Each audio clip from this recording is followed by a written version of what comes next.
Hello, this is Matt on the MoneyGram channel. In this video, I'm going to be talking about just one thing. Today, Ripple released their second quarter 2019 XRP markets report, and holy moly, it is chock full of information. That's why it's the only thing that I'm covering in this particular video. And I thought about stating at the outset the gist of what I was going to be covering within this piece, and I decided that's a futile effort. There's just too much to cover here, and I'm really excited to share all this for you. So I'll be reading actually, and running through most of the report with you, and breaking down for you exactly what all this means. But before we get going here, if you would please delicately tap that like button, and if you are a fan of Ripple and XRP, and if you appreciate the fact that Ripple is the most transparent company in all of blockchain, please hit subscribe. Here's a tweet from Brad Garlinghouse, which, properly enough, is the first place that I saw a notification of the report being released today. Ripple CEO Brad Garlinghouse states, "In this nascent industry, we need to be transparent and urge others to do the same. As a responsible stakeholder of XRP, Ripple is confronting this issue by updating the benchmark for market volume and reducing future sales of XRP." And then that was a retweet of the original Ripple tweet, which goes to the market report, which is now on my screen. So let's get this party started here, all right? The piece begins. Ripple publishes the quarterly XRP markets report to provide a regular updates on the state of the market, including quarterly programmatic and institutional strategy and sales, relevant XRP-related announcements such as Spring and RippleNet partnerships, and commentary on previous quarter market developments. As an owner of XRP, Ripple believes in proactive transparency and in being a responsible stakeholder. Ripple urges others in the industry to follow its lead to build trust, foster open communication, and raise the bar industry-wide. And so as I'm covering this with you here, ask yourself as I'm going through this, is Ripple acting as a responsible steward of the XRP ecosystem, or is it not? And for me, the overwhelming answer is yes, they're behaving quite responsibly. The reason I state that, though, and I wanted to be on the top of your mind here, is because there's been a lot of concerns, especially as it pertains to Ripple's sales of XRP. A lot of people within the XRP community, I'm not saying it's most, but there are enough that it's notable, enough people saying, hey, Ripple is just suppressing the price of XRP through the sales. And I think by the time this video is over, if you hold that point of view, you're going to change your mind, I suspect. And if you disagree, just to be clear, it's okay to disagree on the MoneyGram channel. I respect you nonetheless, but if you think Ripple suppressing XRP price, know that MoneyGram does disagree with you. I do not share that view. All right, continuing here. Change in volume benchmark. In June of 2019, Ripple shared that the company's sales of XRP in Q2 2019 would be lower as a percentage of reported volume than in the previous quarters, due to the concerns about misreported, falsified, and inflated reported trading volumes. Ripple worked with trusted partners to evaluate new sources of legitimate trading volume. After evaluation, Ripple decided Crypto Compare's top tier, which is abbreviated CCTT, the exchanges rated AA, A, and B, so those are three things, there's AA, and then there's A, and then there's B, by its exchange benchmark, offers a more complete look on the quality, regulatory environment, management, and structure of exchanges that filter out a majority of unverified volumes. And I've talked about that on this channel, so this is just Ripple following through anyway, but let me proceed here. Publicly available sources of trusted trading volume are still in relatively early stages, but CCTT is in line with what Ripple believes to be more accurate XRP trading volumes. For now, Ripple will use CCTT as its benchmark and will continue to work proactively with industry participants towards resolving the issues around unreliable industry volume data. And you just wait until I get into the numbers, because the trading volume, the disparity between what CoinMarketCap reported and CCTT reported, it is incredible. Wait till I show you the numbers. It's astonishing how different they are. And so is it not surprising that Ripple's leading the way on this, trying to get the entire industry to transform? Incredible. So anyway, Q2 highlights. Overall market capitalization of digital assets sharply increased in Q2.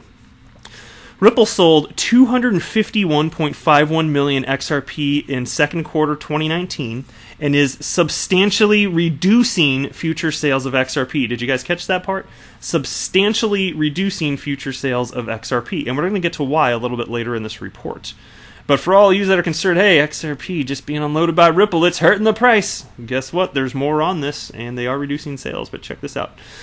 Given the concerns about overstated market trading volumes, Crypto Compare will be Ripple's primary benchmark for XRP market volume going forward. 3 billion XRP were released out of cryptographic escrow. 2.1 billion of those returned to escrow.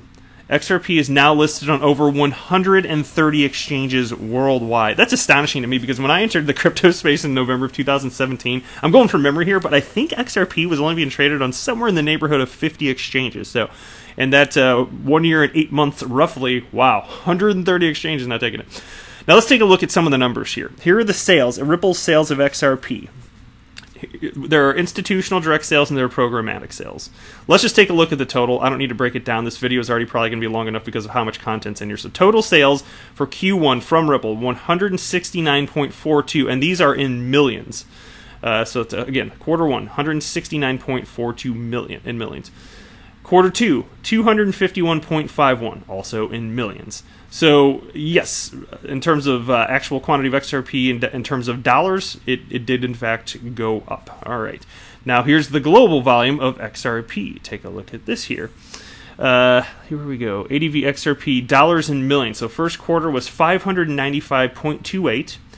And here's what I want to show you. This is truly fascinating. This shows you just how incorrectly CoinMarketCap or others are reporting their data. If you go to, the first number here, so second quarter of 2019. Here's the number, dollars in millions. 1,753 versus for the same time period, as CCTT reports it, 429.51. Did you hear that? That's about 4 times greater according to CoinMarketCap. That's astonishing. That's absolutely astonishing. 4 times greater. I think it's time to change the standards by which we're reporting volume and such. Moving on here, Q2 and future XRP sales. In Q2 2019, Ripple sold 106.87 million XRP in institutional direct sales and 144.6 million in programmatic sales. In total, the company sold 251.51 million XRP in Q2, which I just stated. Given the reports of inflated volumes, which Ripple took seriously, the company temporarily paused programmatic sales and placed limits on institutional sales to evaluate the problem in early Q2. Ripple later resumed XRP sales at a rate that was 50% lower versus previous guidance at 10 basis points of market cap reported volumes. So if you hear that, they did resume, but based on a different number from the metric that they were looking at. So check this out, what they have to say about future sales. Ripple plans to take a more conservative approach to XRP sales in the third quarter. As noted, the company switched benchmarks to CCTT and will target programmatic sales at 10 basis points of CCTT reported volumes. And here they go on to talk about institutional versus their programmatic sales. Ripple's long-term view is that efficient, liquid XRP markets should resemble the traditional FX markets, given XRP's use case of global value transfer. As a large portion of FX trading occurs on the OTC markets, in 2017, Ripple began providing through XRP2, that's an LLC, XRP2 LLC, which is a licensed money servicer, registered money services business, and they write a licensed subsidiary of Ripple, over-the-counter purchases of XRP to meet institutional demand at a time when XRP USD liquidity was limited. So they've only been selling programmatically for a couple years or so, all right? And, through XRP2 LLC. Anyway, since then, XRP listings increased as Ripple has partnered with the top digital asset brokers and used inventory to serve as a backstop for XRP liquidity. This allowed these OTC liquidity providers the ability to source XRP even when institutional quantities of XRP were difficult to access across exchanges. And this is a key point. Some people in the XRP community are concerned, and just that, Ripple's just selling XRP to pad their own pockets. The truth of the matter is, XRP is not the only cryptocurrency that's sold over the counter, and this is one of the primary reasons this has happened. The asset class is in such a nascent stage that if you're an institutional purchaser, you can't purchase enough of the XRP to meet your needs through traditional exchanges. It just can't happen. But the good news is, and it's going to be covered a little bit later on in this report as well, but they do state that there are restrictions in terms of actually selling XRP. You know, if you're buying from them, and by the way, and they didn't cite this in this particular piece, but it has been acknowledged by Ripple employees, including XRP creator David Schwartz, that if XRP is to be sold below market rate, there are absolutely selling restrictions attached. So that's a very important point. Anyway, the piece continues now. Ripple decided to pull back from providing XRP over the counter at scale towards the end of the second quarter, in light of the OTC desk's ability to source institutional demand for XRP in the open markets. Guys, what does that sound like to you? Did you hear what I just said there? This is a really key point. Let me read this sentence again and explain to you what this means in case you didn't catch it. Ripple decided to pull back from providing XRP over the counter at scale toward the end of the second quarter in light of the OTC desk's ability to source institutional demand for XRP in the open markets.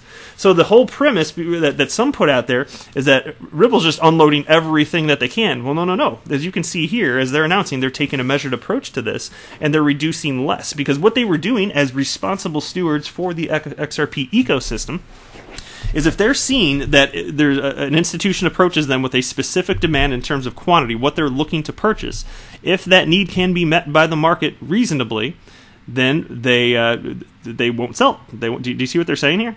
They won't sell if there is demand, but if there's not enough liquidity available to make that transaction happen, they are still selling.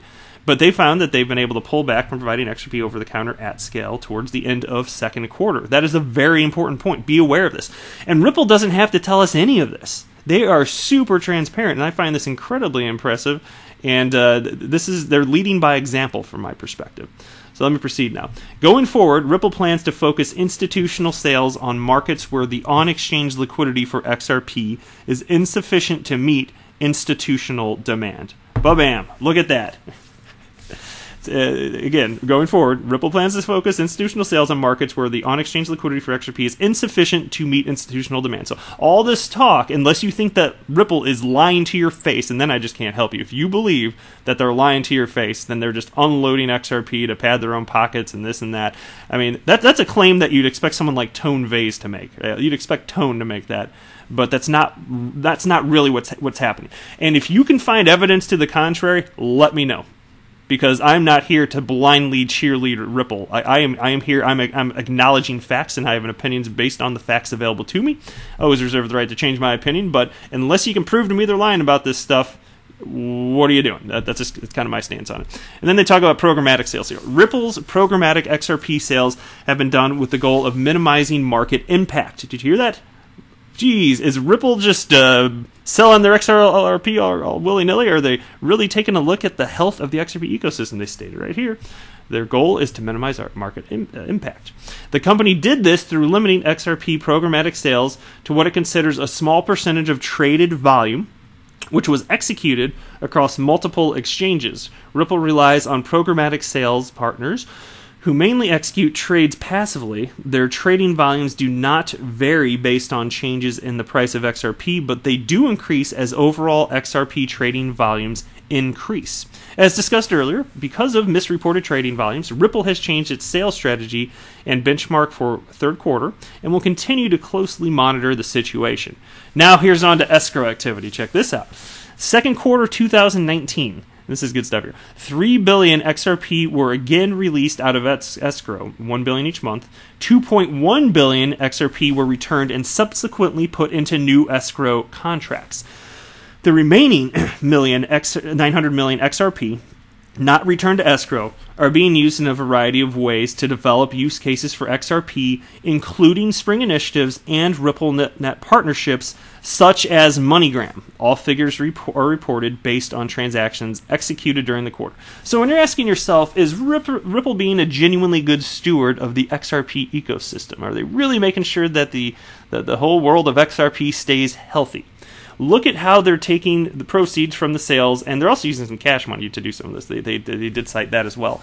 But look at what they're doing with the XRP that they're selling. First of all, it's going to other entities that can actually use it. That's good for the ecosystem. And then the money that Ripple's getting from us, they're also throwing back in the ecosystem. This is a win-win for everybody involved. A win for those parties, and if you want to say win-win-win, then it's a win for us as well as XRP speculators. And I love this stuff. Look at them. They've got a major company in MoneyGram utilizing XRP. You've got to think big picture, because this instills confidence. This is the reason that I believe, and this is not financial advice, this is the reason, though, that one of the many that I believe the price of XRP is going to be substantially higher in the future than it is today. This instills confidence in the marketplace. And that makes speculators such as myself much more confident, even though I understand Ripple's just one of the developers on top of the XRP ledger. It makes me much more confident holding XRP, because it seems as though it's getting traction worldwide in a real way, and it makes me think it's going to have staying power. And that, again, that'll instill confidence in future investors as well as people parse out the differences between cryptocurrencies. This is fantastic. This is exactly the type of growth that we want to see, even if it's not directly impacting the price of XRP in a way that makes it moon today. But, you know, it's okay to be patient. We're adults here, right? All right, XRP Commentary. Check this out. The overall market capitalization of digital assets increased by 122.86% from first quarter. XRP price gained 28.2% over second quarter, ending the quarter at 40 cents on CoinMarketCap.com. And then they show volume here. Let's talk about volatility and correlation, though, because this I found genuinely fascinating as well, and I hadn't seen this specific data anywhere else. XRP's volatility of daily returns over the quarter was 5.01%. Though there was a slight increase in volatility from quarter one, XRP was in line with other top digital assets. In addition, XRP's correlation with Bitcoin dropped from first quarter, while its correlation with Ether remained high, which is fascinating. Of course, Ether being an altcoin, not too terribly surprising. But I've also said that on this channel a number of times in the past, XRP is, in terms of the top 10 coins, it is the least correlated to Bitcoin in terms of price action, and I think that's a positive thing for reasons I won't rehash here, but mostly having to do with people are parsing out XRP in a different way because it actually has utility. Go figure that XRP, out of all the top 10 coins, is getting treated a little bit differently. Yes, utility is the reason. People recognize it, I believe. That's my theory anyway. All right, exchanges. In Q2, 12 new exchanges listed XRP, bringing the total number to over 130 exchanges worldwide. And these are pools of liquidity. All of these exchanges are. They can be future XRapid partners. That's why this is also amazing to me. We're building something out here, and eventually there will be a necessary. Well, let's say this: there will be enough corridors built in the future that you're going to need that type of liquidity. And as more speculators, including retail speculators like you and I, and also institutional investors come in, that's going to be of critical importance. Now I want to talk a little bit about RippleNet. Second quarter saw the highest number of customer transactions on RippleNet. In fact, the number of XRapid transactions increased 170% from first quarter to second quarter, and Ripple had a 30% increase in the number of live XRapid partners in the second quarter. Ripple anticipates this momentum in transaction volume to continue as more partners and customers go live. Does that not sound great? This is music to my ears here. This should sound fantastic to you if you are an XRP holder. We're talking about real utility here. We're talking about entities coming on board. 30% increase quarter over quarter in the number of new partners coming live onto the production version of XRapid. And the reason that they're able to do that is because of the way in which the ecosystem is situated right now. They can, given the available liquidity, which isn't high, it's sufficient given the current demand. But I'm telling you, all of this is going to rise in tandem, more or less. These things have a way of balancing each other out. So yes, you do need liquidity, but what happens when more liquidity is needed? Well, frankly, the reason that there's liquidity is because there's speculators first, and I think some people have a misunderstanding that because banks use XRP and XRapid that it raises the price of XRP. It's actually not the case. It's that as the price rises, as there's more liquidity, then those financial institutions can use it. So it's more about as far as it pertains to price rising, it's more about speculators like you and I and institutional investors having that confidence. That means the banks can use it. The banks using it in turn gives us more confidence. That's what the ecosystem actually looks like, and it's a completely different way of valuing an asset compared to any other asset class that has ever existed. It just is different. Okay, moving on. Notably, in second quarter, Ripple announced it agreed to enter into a strategic partnership with MoneyGram, one of the world's largest money transfer companies. The company operates in the $600 billion global remittance market, serving millions of customers in more than 200 countries and territories, supporting multiple currencies. Through this partnership, which will have an initial term of 2 years, Ripple would become MoneyGram's key partner for cross-border payments and foreign exchange settlement using digital assets. In conjunction with the partnership, Ripple has agreed to provide a capital commitment to MoneyGram, which enables the company to draw up to $50 million in exchange for equity over a 2-year period. And I don't care that this didn't make the price of XRP moon. We're in a very immature market at this point. This is a substantial occurrence. This is a major development, and it proves that there's real utility behind this. And I'm telling you, price will catch up with the actual value. Price is lagging behind right now, but it will catch up. That's my entire investment thesis here. All right. Now they talk about Spring. You guys need to hear about this. All right. Spring is Ripple's initiative to support the open source community of developers, building on the decentralized XRP ledger and use cases for XRP on that ledger. This support is done in 2 ways. Number 1, helping innovative blockchain projects grow through partnership and investment. And number 2, building crypto infrastructure through contributions to open source crypto protocols such as the XRP Ledger and Interledger projects. In addition, Spring is building a developer platform to support open source developers to leverage these protocols. And I don't know about you guys, if I missed this, please tell me, but I've never heard this before. That last sentence, again, let me read it again. I've never heard this before. In addition, Spring is building a developer platform to support open source developers to leverage these protocols. That's amazing. I want more details on that. There are no other details in this. And again, if I have missed something, please point it my way. I'd love to cover more about this. But this is the first that I can recall hearing of this anyway. I take in a lot of information, so sometimes I read stuff that might kind of be interesting and important, and I'm sure I can't retain it because I'm a human. But that's that. And the other point that I wanted to make here, in terms of the Spring Initiative and the expectations, I want to make, this is just critical thinking here. It's fair analysis. When Ripple announced Spring, I didn't bother pulling it up here, but what they describe Spring as doing is different than how they described it in this report. That's just a fair and accurate analysis. So let's just be adults and acknowledge that. What they essentially cited, and I'm paraphrasing, is that all the Spring initiatives would help build on top of the XRP Ledger and utilize XRP. That was basically it. That is markedly different than what they reported here. Now, it's still good, so I'm not complaining about what they're doing. I'm just saying that the first time they reported it, even if this was their exact intent back then, they may have just not worded it in such a way that fully explained their intentions, and that did lead to some within the XRP community being none too pleased when they found out that Spring was funding certain initiatives that had nothing to do with XRP directly.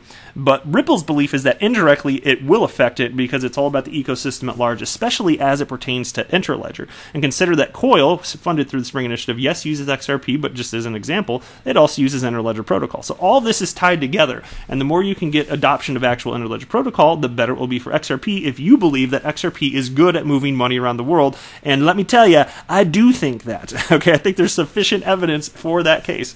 So let me read about a few of these, because I found this really fascinating too. I think you're really going to like hearing about this. Check this out. You know what? Actually, I need to read from here first. Sorry, 1 second. There's a lot going on here. Spring makes investments using a mix of traditional currency and XRP. That's another fascinating thing. I haven't seen them cite publicly before. I suspected that was the case. But yeah, they state here, Spring makes investment using a mix of traditional currency and XRP. XRP investments are generally subject to sales restrictions and intended for direct use in the tools and services being developed. Are you guys hearing this? check this out. Is this XRP, is Ripple having these requirements on the sales of XRP after they let it go? Is this responsible or not responsible? It's responsible. It's crystal clear. They're fostering a healthy XRP ecosystem. And doesn't it make sense given their gigantic stash of XRP? Do you think they want it to have long-term value or not? Of course they do. So check this out. Again, investments are generally subject to sales restrictions and intended for direct use in the tools and services being developed. Utility. They're talking about utility there. This is paramount. Moving on here. Companies and developers continue to build on the XRP ledger and utilize ILP and XRP. Significant developments from companies and projects while Spring invested in and supports include, and this is just a few of them, but check out Bolt Labs here. This is the first one they list. They're a privacy-focused payment channel network supporting multiple digital currencies. Bolt scales off-chain transactions while preserving privacy. And while I read that, I did not know. I knew about Bolt Labs. I didn't know that there was a focus on the privacy aspect of this, because if you've listened to me over the last few weeks, there have been a couple instances where I was talking about privacy coins and how I have fear from a regulatory perspective that they could just be outright just banned. But I also said, hey, there's actual utility for those that are reputable as far as, hey, we want to conduct this transaction, we're a legit business, but the public doesn't need to know about it, this is private, and we would like to have we would like to preserve our privacy.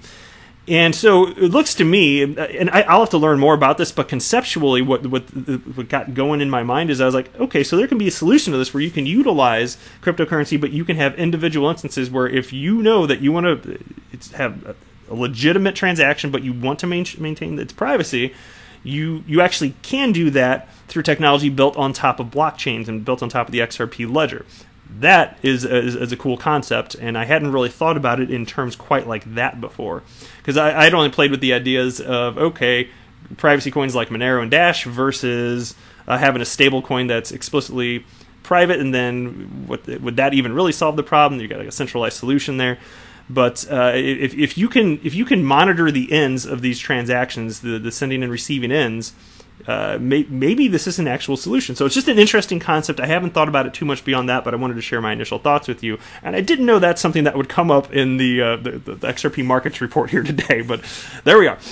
Next one they cited, Agoric this is a company, Agoric, enables developers to build secure smart contracts and new digital assets that can connect to public and private blockchains. Then there's Robot Ventures. They are a pre-seed investor in early stage companies in the decentralized finance and blockchain space. All right, and then they've got notable, I'm going to probably go through, this is not as much what I was interested in covering about, but there are notable regulatory activity, and so I will cover this. The SEC announced that it would establish nodes on certain open source permissionless ledgers, such as the XRP ledger, to help inform its policymaking. That is astonishing. The government's going to run a node on the XRP ledger, perhaps. That's what they're saying there. Did you guys catch that? The SEC announced that it would establish nodes on certain open source permissionless ledgers, such as the XRP ledger, to help inform its policymaking. And again, it's for the purpose of policymaking. That I have never heard before. That's pretty cool stuff there. That's good. They need to do this, though. If this is going to help them figure it out, please, please, please, government, do this. SEC, do it.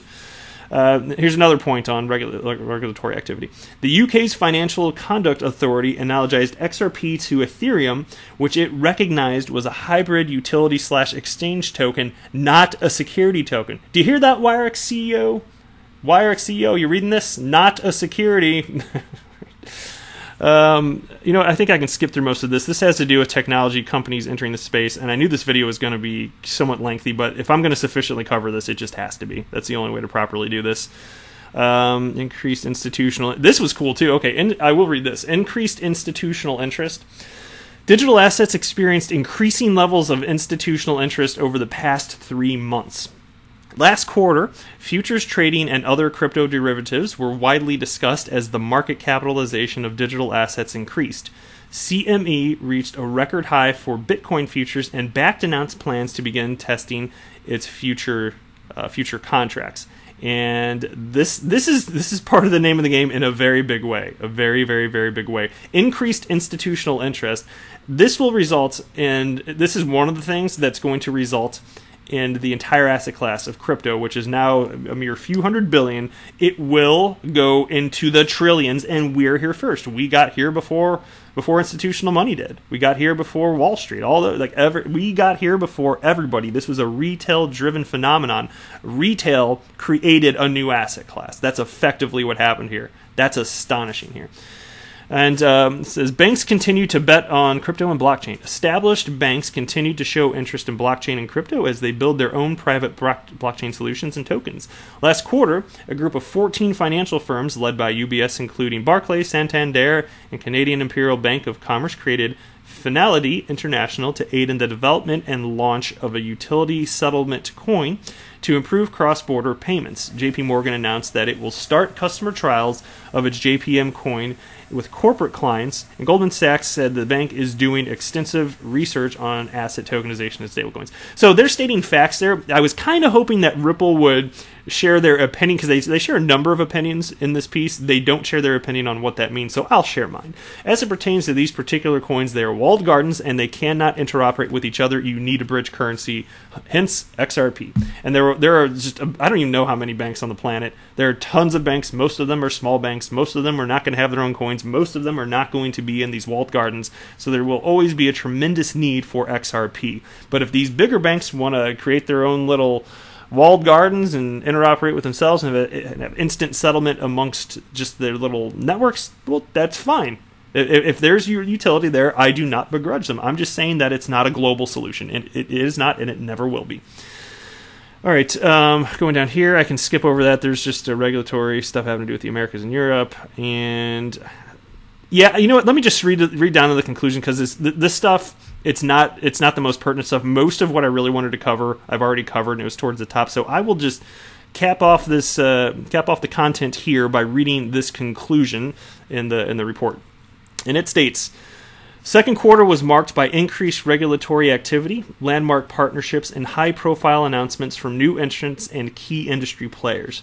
These activities underscore the continued maturation of the blockchain and crypto markets. In addition, Ripple has taken proactive steps to address the issues of inflated volumes by reducing future XRP sales and changing its volume benchmark. There you go. There you go, boys and girls. I am not a financial advisor. Do not buy or sell anything because of anything that I say or write. That would be a very, very, very bad idea. Thank you for listening, though. I do appreciate it. I would love to hear your comments below. And until next time, to the moon, Lambo!